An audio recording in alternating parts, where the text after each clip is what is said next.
next individual is going to be another university student.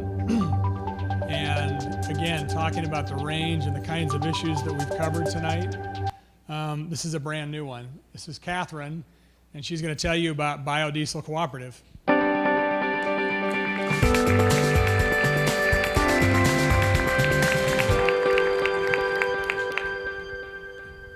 Good evening, everyone. My name is Catherine Koger. I'm an engineering student at the University of Washington, and I'm here today representing the Biodiesel Cooperative.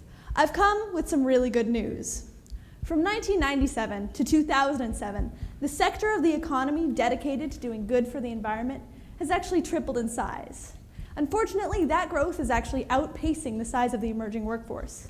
Not only that, but due to cutting-edge technologies used in the industry, that workforce may not even have the correct skill set.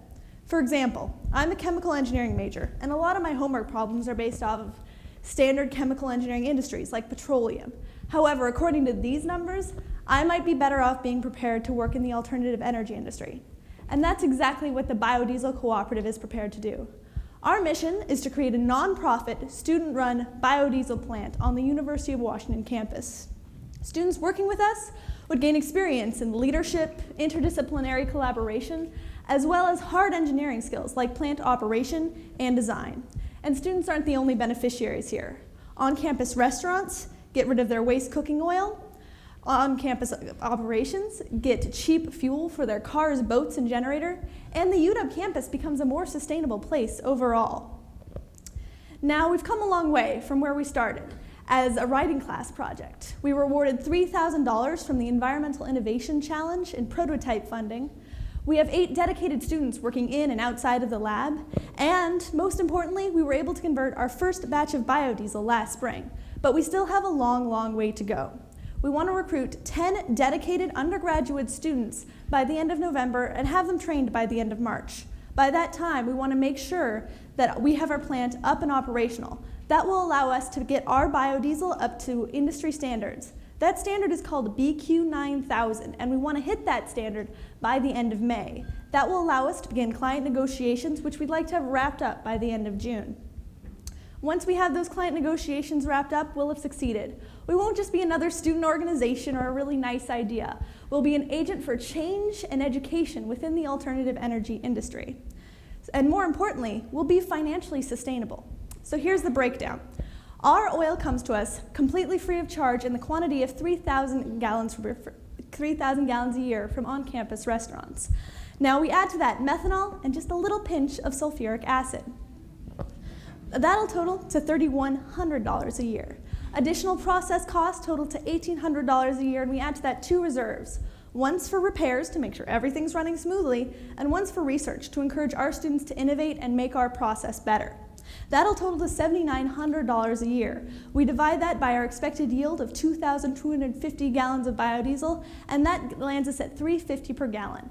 Now that's still cheaper than any petroleum diesel you'll find, but at the same time, it's enough to keep us a financially sustainable institution, so we don't have to keep asking donors for more money. Now, once we have all that done, we can really get our hands dirty, making sure that our organization can grow, innovate, and sustain.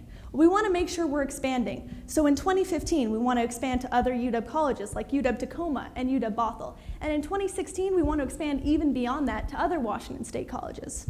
Now, we want to also make sure that innovation is on our minds at all times. So for that, we want to make sure we're publishing our research. For example, on sawdust. In 2014, we'll be doing that because sawdust as a biodiesel filter is actually a pretty new idea. Now, we also want to make sure that we're being sustainable. For example, we're sustaining our organization and making sure it's living on after current students graduate. Now, we want to do that by developing summer internships for our area high school students. Now, whether those students are future Huskies or not, whether they're even future engineers or not, it doesn't matter. Because after a summer with us, they'll be more aware of the alternative energy industry and more likely to contribute in their careers. Finally, that brings me to why I'm here today. I'm here to ask you to make me a winner tonight, or our group at least.